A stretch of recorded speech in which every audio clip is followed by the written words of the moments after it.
J'ai dû chercher comment il faut subvenir aux besoins de la famille. Alors j'ai vendu mes mangues avec le peu que je gagne. Et je peux acheter ce que je peux.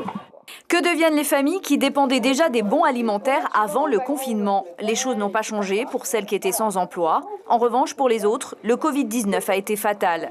C'est grâce à ça que là, pendant le confinement, elle a pu avoir des sous. C'était le Après, on met du bonbon chinois par-dessus, pour ceux qui veulent. Sylviane a vendu des mangues pour acheter de la farine et du sucre. Son mari chauffeur n'avait plus de revenus. Ils ont eu droit à un seul bon alimentaire de 17 000 francs avec 5 petits-enfants à nourrir à la maison. Ils ne peuvent pas vivre demain, ils vivent aujourd'hui. Donc, il faut des sous aujourd'hui, il faut des pièces aujourd'hui. Et la seule manière pour eux d'avoir du liquide tout de suite, c'est ça. C'est vendre des gâteaux, des tartes, des fruits. Ça veut dire qu'ils sont obligés d'avoir l'idée d'une petite activité pour s'en sortir? Obligé. Sinon, ils restent à la maison, ils tournent les pouces et ça ne va pas faire arriver les sous.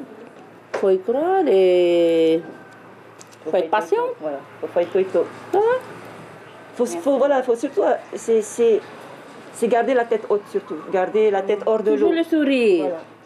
Même si Daniel est fier d'avoir réalisé des travaux dans la maison avec ses petits-enfants pendant le confinement, il est surtout ravi que le magasin de construction qu'il embauche ait repris son activité. Car même si le jardin partagé du quartier permet à ces familles de tenir le coup, rien ne remplace un travail. Laurette a réussi à décrocher 10 contrats d'aide à l'emploi pour son quartier.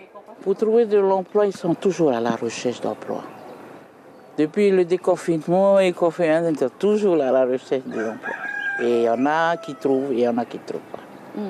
Mais moi, heureusement, j'ai ce champ de farpou que Tavana m'a donné.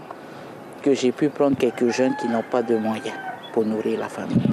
Salade, aubergines, maïs ou la concrétisation d'une plus grande autonomie alimentaire depuis 10 ans dans l'un des quartiers les plus démunis de Tahiti.